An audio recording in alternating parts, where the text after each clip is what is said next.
बिस्मिल्लाहिर्रहमानिर्रहीम। अस्सलाम वालेकुम जी बच्चों, कैसे हो आप सब लोग। उम्मीद है सब लोग ठीक होंगे, खैरियत से होंगे। और आज की स्लाइड देख के आपको बहुत ज़्यादा खुशी हो रही होगी, शुक्र है ऑनलाइन लेक्चर जो है वो ख़त्म हुए हैं। तो बॉटनी का ये लास्ट लेक्चर है, लेक्चर नंबर 20 4 सेमेस्टर जो अब आपका हम बॉटनी पढ़ रहे थे, सेल बायोलॉजी एंड जेनेटिक्स इसका एक टाइटल है। और ये बॉटनी का जो है वो बॉटनी का सब्जेक्ट था हमारे पास जो हमने पढ़ा। और ये स्लाइड देख के तो आपको भी और मुझे भी खुशी हो रही थी कि चले आपका जो है वो सिलेबस ख़त्म हुआ। अब आपने जो है सारे सिलेबस को गो थ्रू कर लेना है, ठीक है बच्चों। तो आज का सिलेबस, आज का जो लेक्चर है हम उसकी तरफ चलते हैं। क्या है आज का लेक्चर? तो आज का लेक्चर है जी hybridization of plant improvement. Plant की इम्प्रूवमेंट के लिए हमने पहले बायोटेक्नोलॉजी पढ़ी, फिर जेनेटिक इंजीनियरिंग पढ़ी, उनके रोल, उनके टाइप्स जो है वो सब कुछ हमने डिस्कस किया। तो हाइब्रिडाइजेशन में हम क्या करेंगे कि हाइब्रिडाइजेशन हम क्यों करवाते हैं, मिथ हाइब्रिड, दो चीज़ों का हाइब्रिड हम क्यों बनाते हैं और उनका क्या जो है वो इम्पोर्टेंट है, क्यों हम बनाया जाता है, तो उसको हम आज डिस्कस करेंगे। और उसके अलावा हम जो है वो जर्मोप्लाज्म मतलब सीड्स के अंदर अगर कोई चीज़ इंट्रोड्यूस करते हैं तो उसका क्या क्राइटेरिया होता है। सबसे पहले तो चलते हैं अपने टॉपिक की तरफ। अपनी आज का जो इंट्रोडक्शन है, सबसे पहले it is the food production, इससे हम फूड प्रोड्यूस करते हैं in our country sufficient to feed the ever increasing population. जो पॉपुलेशन इंक्रीज हो रही है, जाहिर बात है हमारे पास नेचुरली इतनी चीज़ें नहीं है या नेचुरली सोर्सेज नहीं है कि हम वो फूड को जो जितनी भी उनको अवेलेबल चाहिए है या उनको देनी चाहिए उतनी नहीं हो रही होती, तो हम क्या करवाते हैं जी, हाइब्रिडाइजेशन करवाते हैं, ठीक है। और हाइब्रिडाइजेशन की वजह से जो है वो सर्टेनली बिग इसके लिए जो है जो ज़रूरत है इसकी, there is a need to enhance our agriculture efficiency. Agriculture की एफिशिएंसी को इंक्रीज़ करना है, चाहे उसका मैस इंक्रीज़ करके, उसकी ग्रोइंग पावर को इंक्रीज़ करके, यील्ड के अंदर टेस्ट को और टेक्सचर को चेंज करके हमने उसको इम्प्रूव करना है। Way to enhance agriculture efficiency हम सबसे पहले करते हैं कल्टीवेट मोर लैंड। सारी बात है, हमें बहुत ज़्यादा जगह की ज़रूरत होती है, तो अगर जगह कम हो तो फिर उसी में हमने उसकी जो है उसके अंदर हमने ऐसी जीन्स को इंट्रोड्यूस करना है कि उसकी जो यील्ड हो वो बहुत ज़्यादा हो। Achieve higher yield on currently cultivated land, restore the productive capacity of already degradable agricultural land, ठीक है। Reduce waste and losses in production process, उसके प्रोडक्शन को हमने लॉस को हमने रिड्यूस करना है।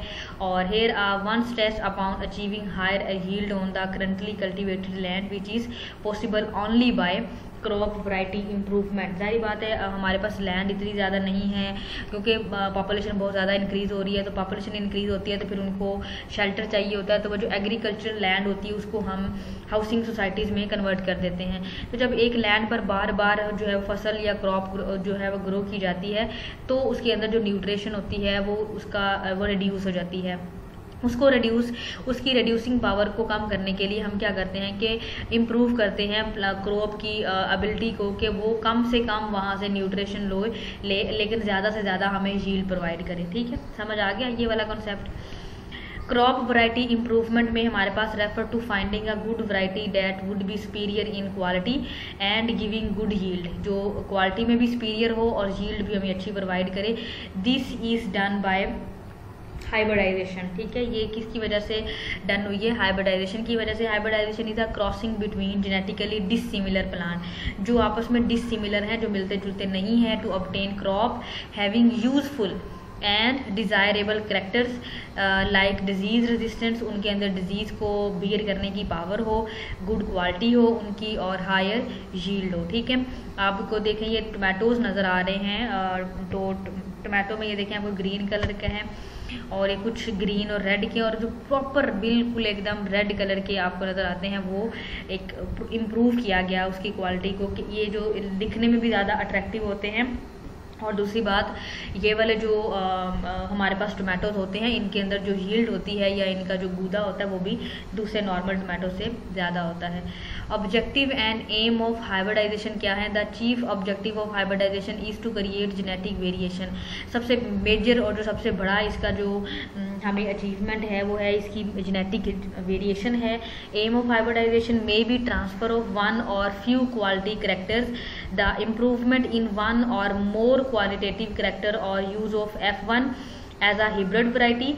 These objectives are grouped into 2 classes, उनको हमने 2 क्लासेज में ग्रुप किया हुआ है, कम्बिनेशन ब्रीडिंग और ट्रांसग्रेसिव ब्रीडिंग। कम्बिनेशन ब्रीडिंग कौन सी है? The main M of combination breeding is the transfer of one or more character into single variety, ठीक है, फ्रॉम अदर वैरायटीज, उनके अंदर से वैरायटीज को लेकर हमने उनको शिफ्ट करना है from one or more character, एक या 2 करेक्टर को लेंगे।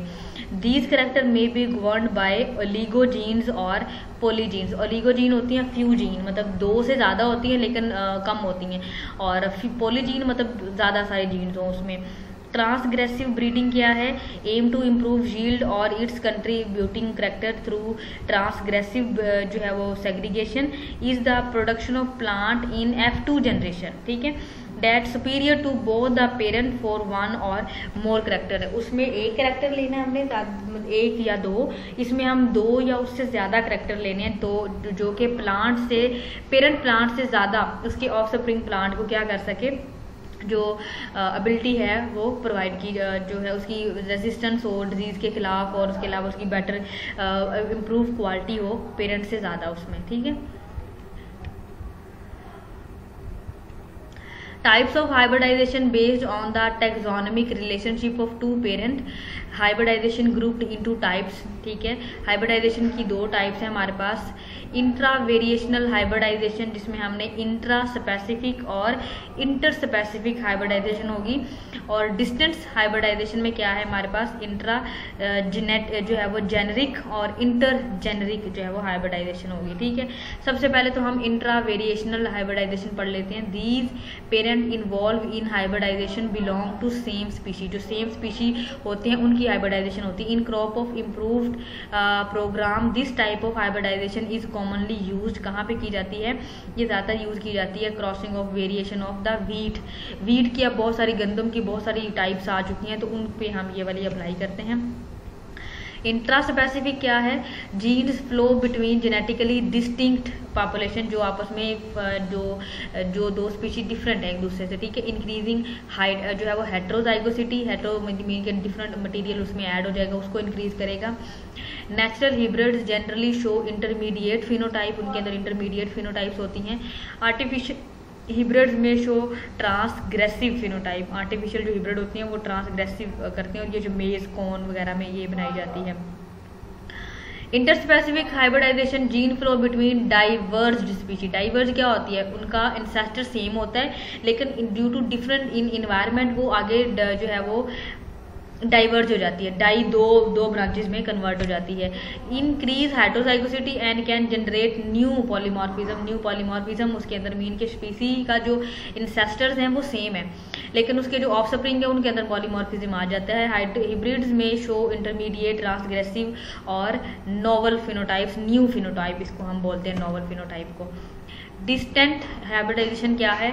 Distant hybridization include crosses between different species of the same genus और डिफरेंट जेनरा, डिफरेंट जेनरा में भी और सेम जेनरा में भी हो सकता है। When 2 species of same genus is cross it is known as interspecific, और इसमें हमारे पास ओरिजा जो है वो सैटिवा मीन्स के ये जो सरसों की फैमिली है उसके अलावा इंडिका XO जो है वो पेरिनिस, और उसके अलावा CO31 राइस वेराइटी। राइस की अभी हमारे पास जो जेनेटिक इंजीनियरिंग के जरिए हमने बना ली है 31 क्वालिटीज ऑफ राइस हैं, उसकी टाइप्स हैं। When 2 species of different genera are cross it is known as intergeneric hybridization, और इसमें हमारे पास है ट्राइटिकम स्पीशी है, उसके अलावा स्केलस सीरियल्स हैं, ट्राइटिकम स्पीशीज हमारे पास, इसको हमने इस तरह से बना दिया हुआ है। मेन फीचर्स ऑफ इंट्रास्पेसिफिक और इंटरस्पेसिफिक जो है वो इंटरजेनेरिक हाइब्रिडाइजेशन क्या है? It is used when desire character is not found. जब हमें हमारे डिजायर करेक्टर नहीं मिल रहे होते तो हम तब ये वाली जो है वो करवाते हैं, ठीक है, with the species of the crop. ठीक है, it is an effective method of transferring desirable gene into cultivate plant from their related cultivated और वाइल्ड स्पीशीज। ठीक है, हम जो उनसे रिलेट कर रहे होते हैं, चाहे वो कल्टीवेटेड हो या वाइल्ड हो, उन दोनों का जीन्स हम आपस में शिफ्ट कर सकते हैं।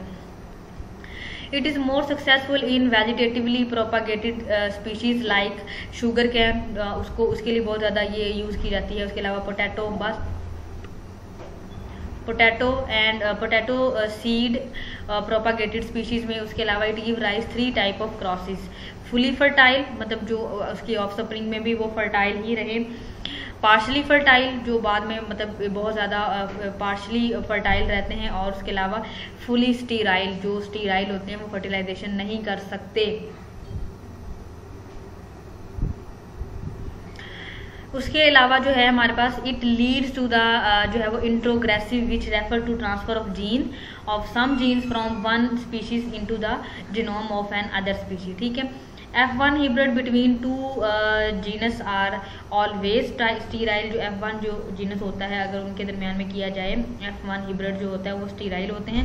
The fertility has to be restored by doubling of chromosome through the जो है वो ये कौन सी स्पीशी है हमारे पास, कोल्चिसीन ट्रीटमेंट। ठीक है, उसकी एक डिजीज़ है हमारी बॉडी में जिसकी ट्रीटमेंट के लिए हम इनको करते हैं। ठीक है, स्टेप्स इन हाइब्रिडाइजेशन कौन कौन से स्टेप होते हैं? Selection of pure breeding parents, जो यू ब्रीडिंग होते हैं, मीन्स के वो आपस में होमोजाइगस होते हैं किसी भी ट्रेड के लिए। ठीक है, सबसे पहले हमारे पास आ जाता है एमैक्यूलेशन। ठीक है, उसको हमने सेलेक्ट कर लिया, बैगिंग, उसके अलावा seed setting, collection of seed, raising F1 generation, फिर F1 प्लांट, सेल्फ पॉलिनेटेड, ये वही वाला चल रहा है जो डानवर ने किया, मैंडल ने किया था। Seed setting of F1 plant, collection of seed from F1 plant, उसके अलावा रेजिंग F2 जनरेशन और raising F3 plant, F4 plant, F5 और सो ऑन, इसकी तरह से जो है वो चलते जा रहे होते हैं। प्रोसेस सबसे पहले हम दे देते हैं एमैक्यूलेशन क्या है, removal of N other from bisexual flower before they shed into the. जो प्लांट ऐसे हैं जो सेल्फ पॉलिनेट करते हैं उनके अंदर से जो जारी बात है जब वो सेल्फ पॉलिनेट कर लेंगे तो हम उनको सेपरेट कैसे करेंगे, तो उनमें से या मेल पार्ट या फीमेल पार्ट को वहाँ से सेपरेट कर लिया जाता है बिफोर फ्यूजन। ठीक है, it is done in to order to prevent self fertilization, ये सेल्फ फर्टिलाइजेशन को कम करने के लिए किया जाता है। Emasculation is not necessary in the parent are monoecious, वो जो मोनोइशियस होते हैं मीन के जो सिंगल फीमेल, उनके अंदर ऐसा करना कोई जो है वो जरूरी नहीं है। Bagging after emasculation flower bud are kept in close in bag made up cloth. ठीक है, वो क्लोज होती है और उसके अंदर जो है वो it is done to prevent pollination, उसको ओपन होने से बचाना है। Tagging female parent are then labelled properly, उसको लेबल कर लिया जाता है ताकि उसके अंदर डिफरेंट जो है वो गैमीट्स को शो किया जाए, सीरियल नंबर उसको दिया जाता है, मेल पेरेंट और फीमेल गैमीट, डेट ऑफ मैक्यूलेशन और क्रॉसिंग, उसको डेट ऊपर लिख दी जाती है कि किस दिन इसके अंदर जो है वो क्रॉस करवाया था। इस तरह से ये देखें मैक्यूलेशन हो रही है, बैगिंग उसको बंद कर दे हुए देखें ना, उनके ऊपर कवर चढ़ा दिया कि उसके ऊपर कोई और चीज़ ना बैठे आके, और देन उसके अंदर जो है वो उसको सील आउट कर दिया। Hybridization technique in mango, mango के अंदर जो हम टेक्निक यूज़ करते हैं लाइकली मैंगो एनुअल क्रॉप है, सालाना एक इसका फल आता है हमारे पास। Mango hybridization present special problem and it is relatively more difficult. ठीक है, ये मोर डिफिकल्ट है। The plant can not be raised in large number, ये ज़्यादा अमाउंट में हम इसको रेज नहीं कर सकते। Genetic composition is unknown and knowledge of the inheritance their character is merge, इनको मर्ज किया जाता है। Segregation of distant type is retarded. ठीक है, जो डिफरेंट सेग्रीगेशन उनको कम कर दिया जाता है because pure lines are not readily obtainable. ठीक है, जो प्योर जीन्स होता है ये इजीली हम ऑब्टेन नहीं कर सकते।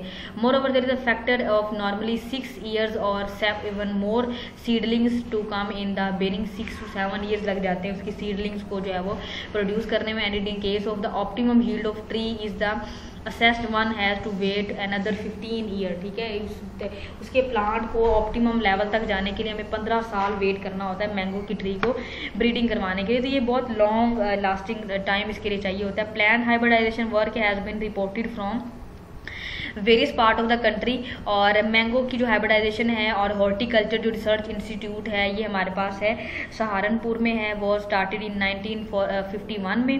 ठीक है, और promising hybrid have been reported जो है वो सिंग 7 में और सिंग 8 में जो है वो 2 टाइप हैं, सिंग जो है ये मैंगो की टाइप है। In the present paper further progression of the work is given, उसके बाद जो है वो intra variation crossing between the 1964 में और 69 में जो है वो किए गए थे इसके मैंगो के ऊपर डिफरेंट ट्रीटमेंट्स और डिफरेंट हाइब्रिडाइजेशन टेक्निक को अप्लाई किया गया था, ताकि वो क्या कर सके, उसके अंदर मैंगो की शेप को या उनके सीड को जो है वो ऑब्टेन किया जाए। ये देखें ब्रीडिंग मेथड क्या हो सकते हैं इसमें। इंट्रोडक्शन जो है वो सबसे पहले सिलेक्शन करेंगे, हाइब्रिडाइजेशन और म्यूटेशन ब्रीडिंग करेंगे। ज़्यादातर जो इनके अंदर म्यूटेशन की जाती है वो कौन कौन सी हैं। स्वीट जो है वो थाईलैंड में, सेंसेशन यूएसए में, टॉमी जो है वो एटकिंस ब्राज़ील में, अर्ली गोल्ड यूएसए में। तो ये इन मैंगोज़ की जो है वो ब्रीडिंग की गई है इस तरह से। और ये वाले जो है वो कार्बोआ येलो स्किन है, रेडिश ब्लू स्किन है, हैडन जो है वो जॉली किंग, ठीक है। उसके अलावा किंग स्टॉम, टॉमी एटकिंस और पिजट, ये सारी मैंगो की टाइप में। ये आपस में इनकी ब्रीडिंग करवा के हम जो है वो डिफरेंट मैंगोज को रेडी करते हैं। अब ये देखो ये कितना मुझे भी देख के एकदम शौक लगा। इसका कलर बिल्कुल पर्पल है। और ये क्या है जी, some people in UP after 10 years of hard work have succeeded in developing a cross breed of mango and जामुन की और मैंगो की आपस में क्रॉस ब्रीडिंग से उन्होंने ये बनाया। This is an amazing work. ये एक अमेजिंग, मतलब मैंगो और उसके अंदर दोनों हमें फ्लेवर मिलेंगे, मैंगो का भी फ्लेवर मिलेगा और जामुन का भी। अब देखें कलर जामुन का है और अंदर से फ्लेवर हमें मैंगो का मिलेगा, ठीक है। How interesting it is. अगर अवेलेबल हो तो इंशाल्लाह हम इसको जो है वो एक बार तो पाकिस्तान में अगर ये हुआ तो इंशाल्लाह इसको ट्राई करेंगे। होपफुली अभी ये नहीं अवेलेबल इस पाकिस्तान में। हाइब्रिडाइजेशन टेक्निक इन फ्लावर में भी हाइब्रिडाइजेशन टेक्निक होती है। उनके फ्लावर की पीटल्स को या उनको किस तरह से हमने सेपरेट करना होता है। ब्रीडिंग ऑब्जेक्टिव क्या हो सकती हैं रोजेज में, जैसे कंटिन्यूस ब्लूमिंग जो है, फ्री फ्लावरिंग और रिकरेंट ब्लूमिंग उसकी, ब्रिलियंट एंड फ्रेग्रेंस फ्लावर जो होते हैं, uniform flower shape from size. उसके अलावा ग्रोथ शुड भी विग्रस, बहुत ज़्यादा होनी चाहिए उन प्लांट की ग्रोथ जिनको हम ब्रीडिंग के लिए सिलेक्ट करें। Improved appearance of plant. उसके अलावा जो है वो फ्लोरीफेरस नेचर होनी चाहिए, फ्लोरस करने की नेचर होनी चाहिए। विंटर जो है वो हार्डनेस को जो है वो बियर कर ले। उसके अलावा एवरग्रीन प्लांट को ज़्यादातर हम फॉलिएज हों जो मतलब ग्रो करने वाली, अट्रैक्टिव नेचर हो। लॉन्ग शेल्फ लाइफ हो उनकी, अपनी पिटल शेडिंग ना हो, ज़्यादातर जो पेटल हो उनके जो पत्तियों की शेडिंग हो जाती है वो ना हो ज़्यादातर। रेजिस्टेंस टू जो है वो पेस्ट एंड डिजीज, पेस्ट और डिजीज से रेजिस्टेंस हो, उनके ऊपर कोई भी ब्लैक और इस तरह के पाउडरी जो है वो स्पॉट ना बने। और उसके अलावा थ्रॉनलेस, उसके ऊपर कांटे वगैरह ना हो। Developing blue and purple colour varieties as they are in जो है वो ग्रेट डिमांड। इस तरह की जो फ्लावर्स हम बनाते हैं उनकी ज़्यादा डिमांड होती है। हेल्थ टॉलरेंस उनकी ज़्यादा होनी चाहिए। ब्रीडिंग वैराइटीज जो ट्रॉपिकल कंडीशन, जो बहुत हार्श इन्वायरमेंट होता है, चाहे बहुत ज़्यादा हॉट हो या बहुत ज़्यादा कोल्ड टेम्परेचर जो है वो बहुत हार्श होता है। ये देखें हमने फ्लावर ये इस कलर का नेचुरली होता है, तो हमने ये देखें डिफरेंट कलर का उसको उसके अंदर ब्रीडिंग करवा के उसमें हमने फ्लावर्स को ऑब्टेन किया, ठीक है। हाइब्रिडाइजेशन इन प्लांट में हमारे पास जो प्लांट को हमने ज़्यादा करते हैं, क्यों करते हैं हाइब्रिडाइज प्लांट है हाई रेजिस्टेंस, उनके अंदर हाई रेजिस्टेंस होती है, हाई यील्डिंग कैपेसिटी होती है, हाई प्रोडक्टिविटी होती है, लाइफ जो है उसकी लॉन्गनेस ज़्यादा होती है। और उसमें हमारे पास brinjal, lady fingers, chilli, paddy, tomato, इनके ऊपर हमने हाइब्रिडाइजेशन कर ली हुई है। कॉन्सिक्वेंसेज इसके क्या हो सकते हैं। Segregation and recombination produce a large number of genotypes in F1, the number of different genotype possible in F2 increasing geometrically with an increase in the number of segregation gene, ठीक है। Homozygosity increase rapidly with continued selfing. The frequency of completely homozygous जो plant होते हैं वो B7 और 7-3 में हमें मिल जाते हैं। इसके अलावा homozygous even when 20 genes are segregating. Transgressive जो हमारे पास सेग्रीगेशन होती है में occur, but usually recovery of recombinant will be difficult, ठीक है। वो ये कह रहे हैं कि जब हम ट्रू ब्रीडिंग को आपस में जो करवाते हैं तो वो हेट्रोजाइगस कंडीशन में चले जाते हैं। होमोजाइगस हमें बहुत कम बाद में ट्रू ब्रीड की तरह जो है वो मिलती है, तो वो ज़्यादातर हेट्रोजाइगस को ही प्रमोट कर रही होती है। उसके बाद जो हमारे पास सेकंड टॉपिक है आज का और लास्ट टॉपिक ऑफ सेमेस्टर, वो है जी इंट्रोडक्शन ऑफ जर्मोप्लाज्म। जर्म क्या होता है, वो सीड, उसमें हमने किस तरह से उसको उसके अंदर कोई भी चेंजेस करना है। कलेक्शन ऑफ जेनेटिक रिसोर्सेज क्या है। Germplasm is living tissue from which new plant can grow. वो छोटा सा सीड जहाँ से न्यू प्लांट ग्रो कर जाता है। It can be new seed or another plant, leaf, piece of stem और कुछ भी हो सकता है जिससे एक न्यू प्लांट जो है वो बन जाए। तो इसकी हिस्ट्री क्या है हमारे पास। Primitive man learn of an art learning and realize the economic utility of plant, ठीक है। ये काम जो है वो वेजिटेबल्स के ऊपर अप्लाई किया जाता है और क्यों, और सबसे सबसे ज़्यादा सबसे पहले ये काम चाइना में और इंडिया में अप्लाई किया गया, ठीक है। Concept of physical basis of hereditary 19th century में बायोलॉजी जो अगस्त वेजमैन है उसने अप्लाई किया जर्मोप्लाज्म के ऊपर, और उसने इसेंशियल एलिमेंट एग और स्पर्म की बेस पर हम चेंजेस कर सकते हैं। ये एग और स्पर्म ही होता है के प्लांट का जर्म जो होता है, सीड जो होता है, ठीक है, ताकि उसकी जो न्यू जनरेशन है उसको हम चेंज कर सकें। नीड फॉर जर्मोप्लाज्म क्यों होती है जी? कंजर्व द जेनेटिक ट्रेड्स, हम जेनेटिक ट्रेड को कंजर्व करना चाह रहे हैं। लाइव इंफॉर्मेशन सोर्सेज को हम जो है वो इंफॉर्मेशन सोर्स रखना चाह रहे हैं कि हमारे पास ये सोर्स है। उसके अलावा इसके जो टाइप्स हैं हमारे पास, स्ट्रेटजी जो हम अप्लाई करते हैं वो दो तरह की होती है, इन सिटू और एक्स सिटू, ठीक है। इन सिटू में क्या होता है? Conservation in the natural environment by establishing biosphere resources, ठीक है। नेचुरल इन्वायरमेंट में हमने उसके अंदर कोई ऐसा चेंज किया आउटसाइड में जहाँ पे वो ग्रो किया हुआ है। और एक्स2 में क्या होता है? Technique of the conservation of all level of biologically diversity outside there natural habit, जहाँ से मतलब नेचुरल होता है जहाँ पे वो किसी भी ब्रांच के ऊपर ग्रो किया हुआ है, और आउटसाइड जब वो ब्रांच से ग्रो करके फैक्ट्रीज, इंडस्ट्रीज और मार्केट में पहुंच गया, वहाँ पर हमने उसके ऊपर क्या स्ट्रेटजी जो है वो अप्लाई करनी है through different technique like botanical garden और जीन बैंक, ठीक है।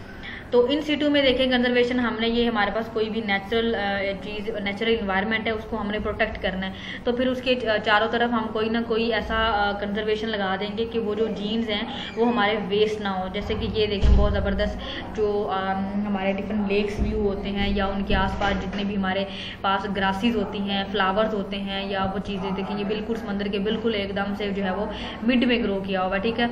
इस तरह से ये देखें ऊपर हम जाली लगा देते हैं, कोई भी मेटल की स्टील जो है वो उसको स्टील आउट कर देते हैं, पूरी की पूरी कवर कर देते हैं, ताकि अंदर उसके जो जीन्स हैं उनको हम कवर कर सकें या सिक्योर कर सकें।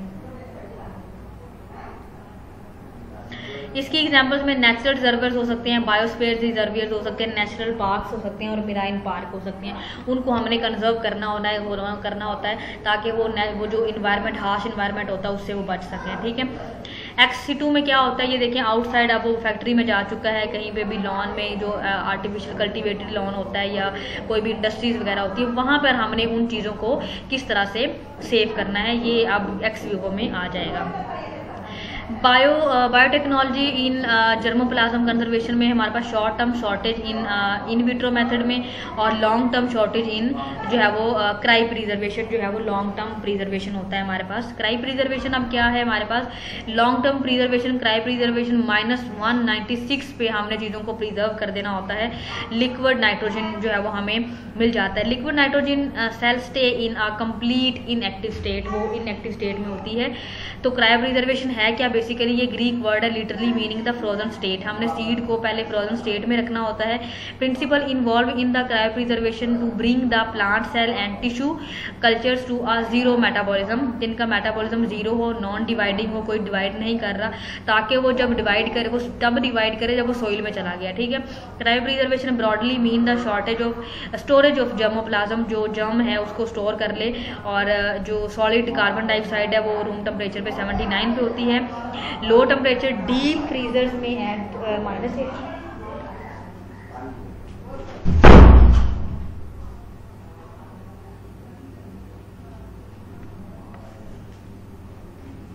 लो टर्म डीप फ्रीजर में -80 डिग्री सेंटीग्रेड पर, और in liquid nitrogen eight 196 degree centigrade पर हम इसको कर सकते हैं, ठीक है। ये टेक्निक क्रायो प्रिजर्वेशन में, ये देखें बिल्कुल हमने जो वैक्सीन होती हैं वो भी हमने वो इस तरह क्रायो प्रिजर्वेशन पे नहीं होती, लेकिन फिर भी उनके लिए कोल्ड टेम्परेचर चाहिए होता है। इसके लिए क्या होता है? स्ट्रक्चर ऑफ मटीरियल, फिर उसको हमने प्री फ्रीजिंग जो है उसको प्री फ्रीज किया होता है, ठीक है। उसके बाद डेसिकेशन के वो ड्राई होने से बच जाए। उसके अलावा क्या होता है जी? विट्रीफिकेशन, उसके बाद क्रायो जो है वो प्रोटेक्शन, फ्रीजिंग जो है वो स्टोरेज, हमारे पास थॉइंग मीन कि उसकी जो अंदर वाले कंटेंट है उनको हमने मेटाबॉलिकली इनएक्टिव किया हुआ है, वायबिलिटी वो वायबल है, सर्वाइव कर रहे हैं, और उसके अलावा रीजनरेशन उनकी हम उनको सॉइल के अंदर लगा देते हैं और देन वो रीजनरेट करना शुरू कर देते हैं। एडवांस, ये देखिए एडवांटेजेस क्या है इसके क्रायो प्रिजर्वेशन के? Several species can be cryo preserve, plant material maintain for several year and it can B use when needed. उनको हम सेवरल ईयर तक जो है वो इसी तरह रख सकते हैं और उसके बाद हम उनको यूज़ कर लेते हैं। Ideal method for long term conservation of cell culture.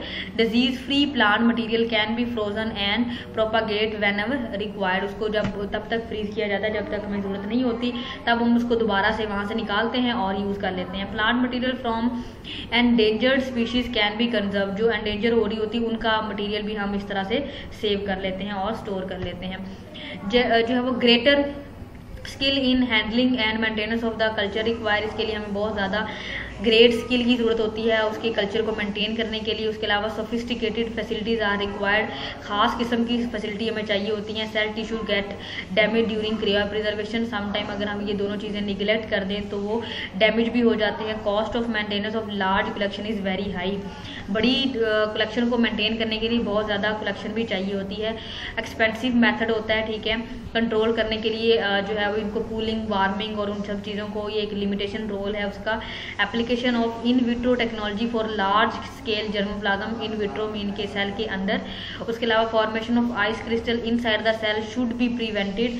Cell के अंदर जो है वो आइस क्रिस्टल नहीं बनने चाहिए, बल्कि उसके बाहर वो इस तरह का टेम्परेचर दे कि उसकी अंदर की एक्टिविटी क्या हो जाए, खत्म हो जाए. क्योंकि अगर सेल के अंदर उसके वो जो आइस क्रिस्टल बनेंगे तो वो सेल इंजर हो जाएगा. Sometimes certain solutes from the cell leak out during freezing. During freezing के जरिए वो certain जो cell हैं वो leak out हो जाते हैं. और cryoprotectants also affect the viability of the cell. ठीक हो गया.